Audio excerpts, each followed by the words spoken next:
Now we'll discuss next law of motion, that is third law of motion, that is also known as action and reaction. Law of action and reaction. So Newton's third law of motion कैसे define किया जाता है? Each action has an equal and opposite reaction. Each action has an equal and opposite reaction. अब सबसे पहला जो point आता है कि what is action and what is reaction. ठीक है, suppose two objects, suppose this is object 1 A और ये ऑब्जेक्ट B है.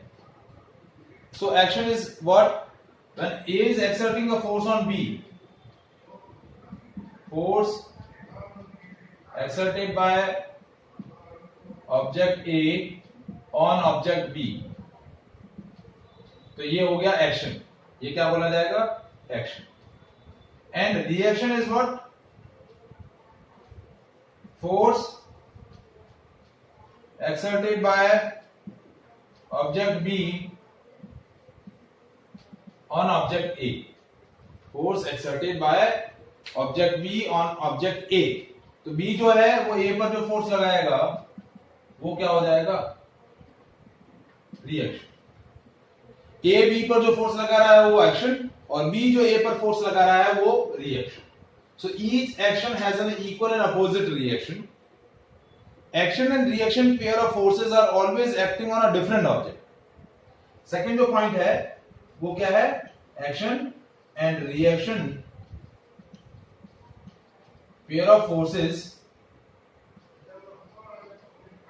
always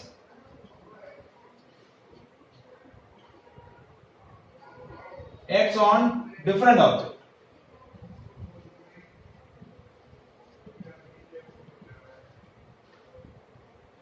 एक्शन और रिएक्शन पेयर ऑफ फोर्सेस हमेशा डिफरेंट ऑब्जेक्ट पर लगेगा. मतलब एक्शन है A का B पर फोर्स और रिएक्शन क्या है? B का A पर फोर्स. एक ही ऑब्जेक्ट पर लगने वाले दो अपोजिट फोर्सेस एक्शन और रिएक्शन नहीं होंगे. एक ही ऑब्जेक्ट पर लगने वाले दो अपोजिट फोर्सेस एक्शन और रिएक्शन नहीं होंगे. जैसे मैं एग्जांपल बोलूं कि an object is placed on a earth surface और a floor, तो फ्लोर क्या कर रहा है? इस पर फोर्स लगा रहा है ऊपर की डायरेक्शन में. ये है force exerted by floor on object, और एक फोर्स लगा रही है earth, that is weight of object. तो this is a force exerted by earth on object. तो ये दोनों फोर्सेस जो हैं वो एक्शन और रिएक्शन पेयर नहीं है, क्योंकि ये दोनों फोर्सेस एक ही ऑब्जेक्ट पर लग रहे हैं. एक ही ऑब्जेक्ट पर लगने वाले दो फोर्सेस जो हैं, एक ही ऑब्जेक्ट पर लगने वाले दो फोर्सेस जो हैं वो एक्शन और रिएक्शन पेयर नहीं होंगे. एक ही ऑब्जेक्ट पर लगने वाले दो अपोजिट फोर्सेस एक्शन और रिएक्शन नहीं होंगे. Action and reaction pair of forces always act on a different object. जैसे देखिए मैं एक और एग्जांपल दे रहा हूं. जैसे ये अर्थ है, ठीक है. अर्थ हर एक ऑब्जेक्ट को अपने सेंटर की तरफ पुल करती है. तो अर्थ जो है वो ऑब्जेक्ट को अपनी तरफ पुल कर रही है, तो वो हो गया एक्शन. और ऑब्जेक्ट जो है वो वापस अर्थ को अपनी तरफ पुल कर रहा है. ऑब्जेक्ट भी क्या होता है? अर्थ को अपनी तरफ पुल करता है, तो वो होता है रिएक्शन.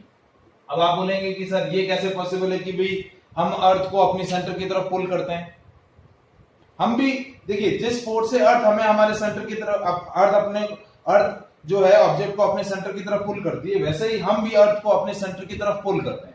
एक एक्शन है, एक रिएक्शन है. यदि ये एक्शन है तो ये रिएक्शन है. एक्शन और रिएक्शन फोर्सेस का मैग्नीट्यूड सेम है, डायरेक्शन अपोजिट है, लेकिन इनके थ्रू प्रोड्यूस होने वाले जो एक्सेलरेशन है वो अलग अलग है. क्योंकि एक्शन और reaction pair of forces always act on a different object and produces different acceleration on them.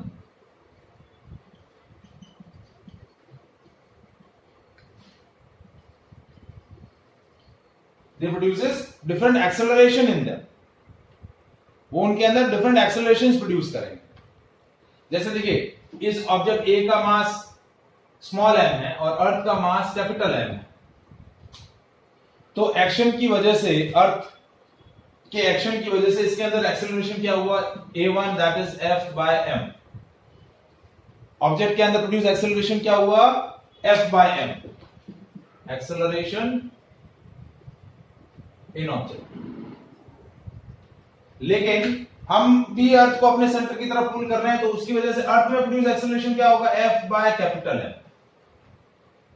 अब क्या हो रहा है, basically mass of earth is more then mass of object, तो उसकी वजह से acceleration produce in earth is lesser than the acceleration produce in the object. तो उस वजह से क्या होता है, अर्थ की पुलिंग जो है वो ऑब्जर्वेबल नहीं होती है, जबकि हमारी जो पुलिंग होती है नीचे की तरफ वो ऑब्जर्वेबल होती है, क्योंकि अर्थ का मास बहुत ज्यादा है, तो उसकी वजह से उसमें प्रोड्यूस एक्सेलरेशन कम होगा, तो अर्थ की पुलिंग ऑब्जर्व नहीं होती, जबकि हमारी जो अर्थ के थ्रू पुलिंग हो रही है वो ऑब्जर्व होती है। Is it clear?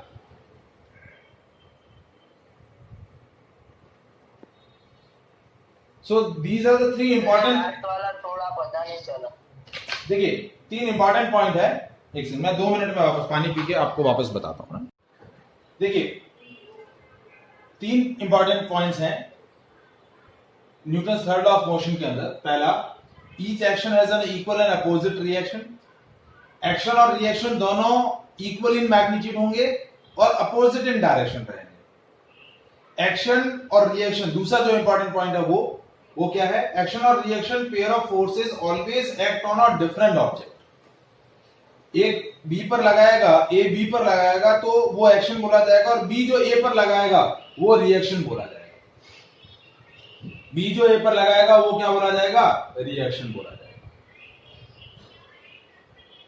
और third point, that action and reaction pair of forces produces different acceleration on the objects on which they are acts। मतलब देखिए ए बी पर लग रहा है, ए जो है वो बी पर जो फोर्स लगा रहा है वो एफ लगा रहा है, तो इस फोर्स की वजह से इसके अंदर जो एक्सेलरेशन होगा वो क्या होगा, F by mass of this object. और बी जो है, बी जो है वो ए पर फोर्स लगा रहा है वो एफ, तो F divide by mass of this object. और बी पर जो फोर्स लग रहा है वो कौन सा लग रहा है, F by mass of this object. दोनों के मासेस अलग अलग हैं, तो उनमें प्रोड्यूस एक्सेलरेशन अलग अलग होंगे। फोर्सेस सेम है, जैसे देखिए ऑब्जेक्ट पर अर्थ फोर्स लगा रही है एफ, और ऑब्जेक्ट अर्थ पर जो फोर्स लगा रहा है वो भी एफ, लेकिन दोनों के मासेस अलग अलग हैं। अर्थ का मास अलग है, ऑब्जेक्ट का मास अलग है, तो दोनों में प्रोड्यूस एक्सेलरेशन अलग अलग होंगे। दोनों में प्रोड्यूस एक्सेलरेशंस क्या होंगे, अलग अलग, क्योंकि एक्सेलरेशन क्या होता है, फोर्स अपॉन मास। तो फोर्सेस सेम है और इक्वल है, बट मासेस अलग अलग होने की वजह से एक्सेलरेशंस क्या होंगे, अलग अलग रहेंगे। एक्सेलरेशंस क्या रहेंगे, अलग अलग।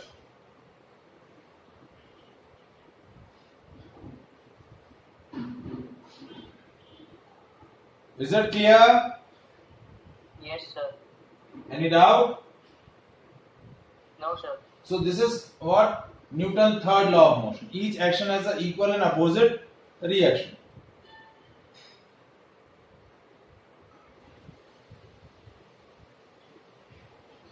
Is it confirmed? अब यहां एक मैं टर्म और डिस्कस कर रहा हूं,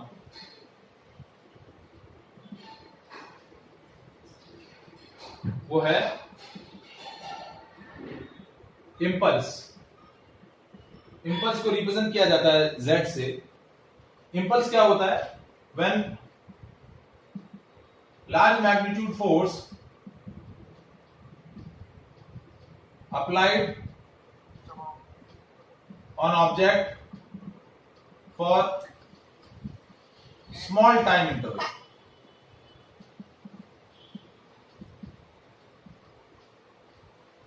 मतलब एक लार्ज मैग्नीट्यूड का फोर्स जब किसी ऑब्जेक्ट पर स्मॉल इंटरवल के लिए लग रहा है, तो इंपल्स क्या होगा, magnitude of that force into small time interval.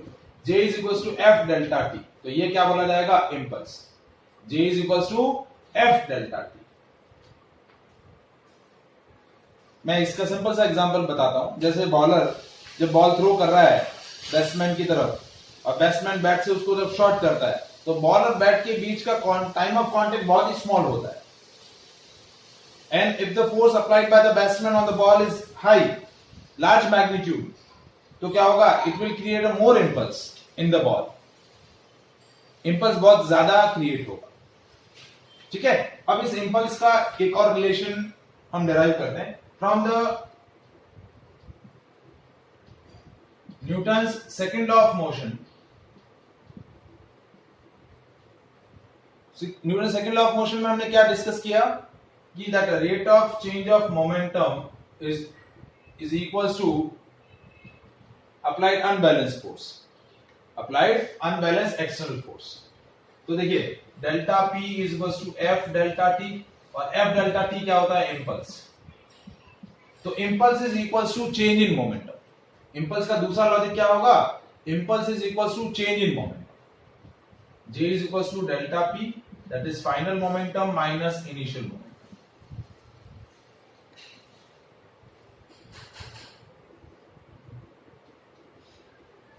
Final momentum minus initial momentum.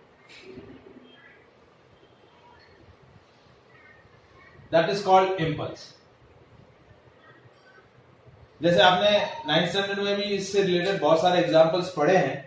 जैसे एक एग्जांपल मैं डिस्कस करता हूं, शायद आपने सुनेंगे तो वापस याद आ जाएगा। जैसे कि जब बॉलर जो है या जो फील्डर जो है वो बॉल को जब कैच करता है, so it moves it's hand towards the body. वो बॉल को ऐसे कैच नहीं करेगा, वो बॉल को कैसे कैच करेगा, इससे अपने हैंड्स को बॉडी की तरफ मूव करेगा। Why move it's hand towards the body, because यदि सपोज वो इस तरीके से बॉल को ऐसे इमीडिएटली कैच करेगा तो क्या होगा, this velocity of ball immediately zero. Ball की वेलोसिटी क्या हो जाएगी, इमीडिएटली जीरो हो जाएगी। It initially it has some velocity, so it has momentum. Velocity है तो मोमेंटम होगा। अब जैसे ही कैच किया तो बॉल स्टॉप हो गया, the ball stop suddenly, so it's momentum become zero suddenly. So change in momentum क्या हो जाएगा, बहुत ही ज्यादा, क्योंकि इनिशियल कुछ हाई मोमेंटम था, क्योंकि वेलोसिटी हाई थी, अचानक वेलोसिटी जीरो हो गई तो change in momentum is high. Change in momentum is high, so impulse is high. So impulse is one of the kind of force. तो यदि आप बॉल पर ज्यादा फोर्स एक्सर्ट कर रहे हैं, action is more than reaction is more. Ball पर आपने ज्यादा फोर्स एक्सर्ट किया तो बॉल आपके हैंड पर भी, फील्डर के हैंड पर ज्यादा फोर्स एक्सर्ट करेगी। So that will there will a chance to get injured. Fielder जो है वो हो सकता है कि इंजर हो जाए। तो इस वजह से वो क्या करता है, अपने हैंड्स को पीछे की तरफ धीरे धीरे मूव करता है। तो क्या होता है, वेलोसिटी में जो चेंज आता है, क्योंकि बॉल ड्रैग हो रही है एयर के अंदर, तो एयर रेजिस्टेंस की वजह से उसका वेलोसिटी धीरे धीरे क्या होगा, डिक्रीज होगा। तो वेलोसिटी में डिक्रीमेंट आएगा स्लोली, सडनली वेलोसिटी जीरो नहीं होगी, वेलोसिटी में स्लोली डिक्रीमेंट आएगा। So change in momentum is less, so impulse is less. So यदि आपने बॉल पर लेस फोर्स एक्सर्ट किया है तो बॉल आप पर लेस फोर्स एक्सर्ट करेगी। एक और एग्जांपल मैं डिस्कस करता हूं। जब भी एथलीट जो होते हैं लॉन्ग जंप या हाई जंप करते हैं, so after the jump they will be jump over the either question floor और आइदर ऑन सैंड फ्लोर। या तो क्वेश्चन फ्लोर पर जंप करेंगे या फिर सैंड फ्लोर पर जंप करेंगे। वो कभी भी हार्ड फ्लोर पर जंप नहीं करेंगे। यदि हार्ड फ्लोर पे जंप होगा तो हो सकता है कि उनको इंजरी लग जाए। क्यों, क्योंकि हार्ड फ्लोर पर जंप करेंगे तो वेलोसिटी इमीडिएटली जीरो हो जाएगी, क्योंकि वो जंप करके आ रहे हैं तो दे हैव सम वेलोसिटी। जैसे फ्लोर पे टच करेंगे हार्ड फ्लोर पे तो velocity immediately zero, change in momentum is high, change in momentum is high, so impulse is high. So if you exert a more impulse on the floor also exert a more impulse on the body, तो इससे injury होने के chances हो जाते हैं। तो question floor बनाने से या सैंड का फ्लोर बनाने से वेलोसिटी कंटिन्यूअसली धीरे स्लोली क्या होता है, डिक्रीज होता है। तो वेलोसिटी धीरे स्लो होगा, चेंज होगा, तो change in momentum is less, impulse is less.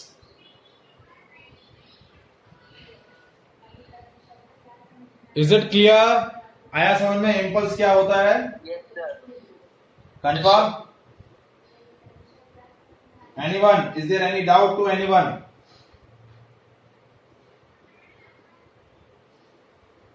चलिए, तो मैं कुछ क्वेश्चंस डिस्कस कर रहा हूं impulse, third law of motion और सेकंड लॉ ऑफ मोशन से कनेक्टेड सिंपल क्वेश्चन, ठीक है?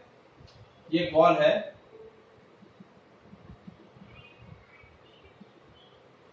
एक बॉल है जो u मास m है और u वेलोसिटी से बॉल पर स्ट्राइक करता है, और बॉल से स्ट्राइक करने के बाद वापस वो अपोजिट डायरेक्शन में उसी वेलोसिटी से वापस क्या हो रहा है? बाउंस बैक हो रहा है।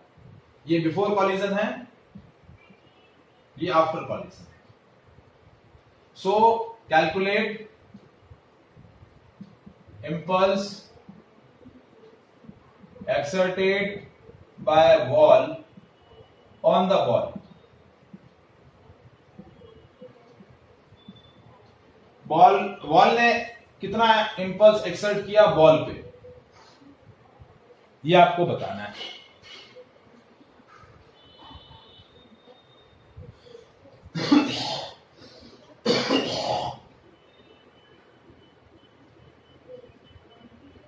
तो देखिए, बॉल का इनिशियल मोमेंटम कितना है?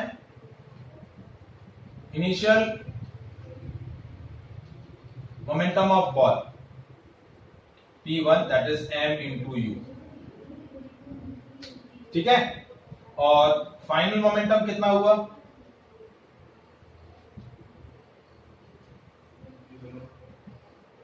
P2 that is minus m into u। अब मैंने माइनस साइन क्यों लगाया? क्योंकि यदि ये वाली डायरेक्शन मेरी पॉजिटिव है तो ये वाली डायरेक्शन नेगेटिव होगी, क्योंकि डायरेक्शन चेंज हुआ तो मोमेंटम का डायरेक्शन भी चेंज होगा। वेलोसिटी का डायरेक्शन चेंज हुआ तो मोमेंटम भी चेंज हुआ। यदि ये डायरेक्शन पॉजिटिव किया तो ये नेगेटिव होगा। सो चेंज इन मोमेंटम कितना हुआ? P2 माइनस P1, तो minus mu minus plus m, तो ये हो गया माइनस 2mu। तो माइनस 2mu क्या हो गया? Change in momentum that is impulse exerted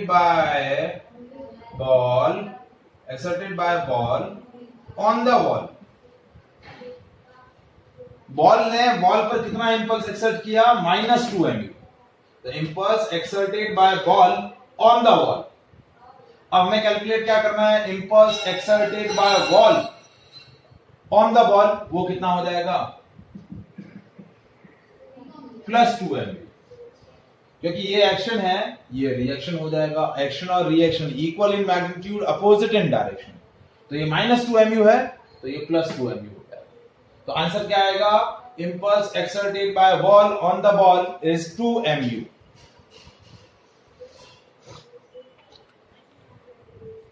is it clear? Yes sir. Any doubt? No sir. चलिए नेक्स्ट देखिए। अब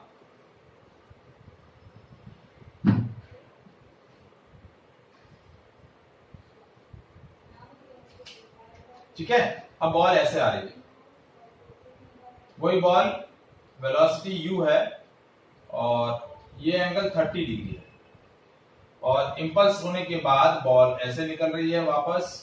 मास बॉल का है, वेलोसिटी u, यहां पर भी एंगल कितना है? 30 डिग्री। अब आपको वापस क्या कैलकुलेट करना है? वही सेम, तो calculate the impulse exerted by the ball on the ball. Ball ऐसे आई, स्ट्राइक होके वापस ऐसे निकल गई, एंगल जो है हॉरिजॉन्टल के साथ 30 डिग्री। तो देखिए, इनिशियल वेलोसिटी के दो कंपोनेंट, इनिशियल वेलोसिटी ऐसे है तो एक इसका हॉरिजॉन्टल कंपोनेंट अंदर की तरफ और वर्टिकल कंपोनेंट भी अंदर की तरफ। हॉरिजॉन्टल कंपोनेंट हुआ u cos 30 और वर्टिकल कंपोनेंट हुआ u sin 30। ये 3u/2, रूट 3u/2 और ये हो गया u/2। और जब बॉल वापस आ रही है बाहर की तरफ, तो देखिए बाहर की वेलोसिटी के कंपोनेंट कैसे होंगे? बाहर वेलोसिटी ऐसे होगी, ये बाहर की तरफ वाला ये कंपोनेंट इस तरफ और ये कंपोनेंट इस तरफ, बाहर की वेलोसिटी के इस वाले के। तो ये हो गया अगेन u sin 30 u/2 और ये इस तरफ है u cos 30, तो ये हो गया √3u/2। तो देखिए हॉरिजॉन्टल कंपोनेंट है 3u/2, ये इनिशियल और फाइनल √3u/2, ये हॉरिजॉन्टल कंपोनेंट, ये इनिशियल वेलोसिटी का और ये फाइनल वेलोसिटी का। वर्टिकल में क्या हो रहा है, दोनों कंपोनेंट u/2 और u/2 दोनों एक ही डायरेक्शन में है। तो मैं अब देखिए वेलोसिटी के कंपोनेंट क्यों निकाले, क्योंकि वेलोसिटी अलाइंड है। क्या है, वेलोसिटी अलाइंड है। तो मोमेंटम कैसे चेक करेंगे, अब मोमेंटम के भी दो कंपोनेंट होंगे। पहले इनिशियल मोमेंटम इन x axis direction, initial momentum इन y एक्सिस डायरेक्शन। तो ये आपका ux है और ये आपका uy है।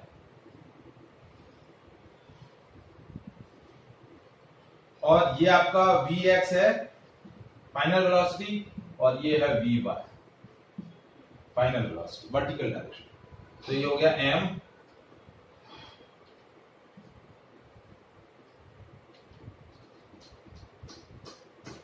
ux, तो √3mu/2 और ये mvy, तो ये हो गया mu/2।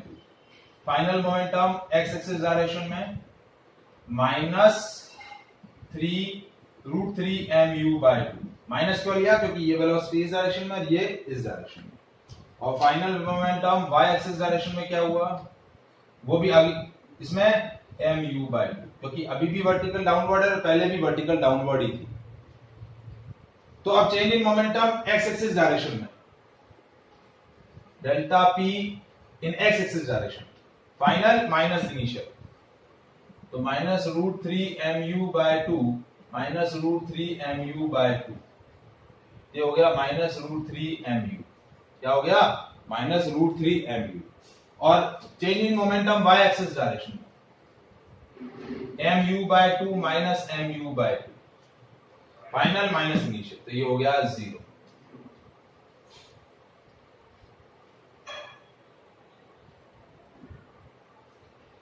तो y एक्सिस डायरेक्शन में मोमेंटम हुआ 0 और x एक्सिस डायरेक्शन में हुआ -√3mu। तो ये हो गया आपका that is impulse by ball on the ball, impulse exerted by ball on the ball -√3mu। तो impulse exerted by the ball on the ball क्या हो जाएगा, +√3mu, +√3mu। Is it clear, समझ में आया? Yes sir. तो ये आपका इंपल्स से रिलेटेड मैं कुछ क्वेश्चंस आपको डिस्कस किए। Any doubt in this part? No sir.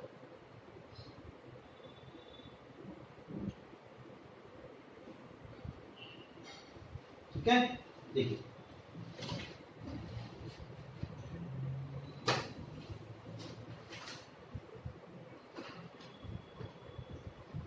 कितना टाइम बचा है?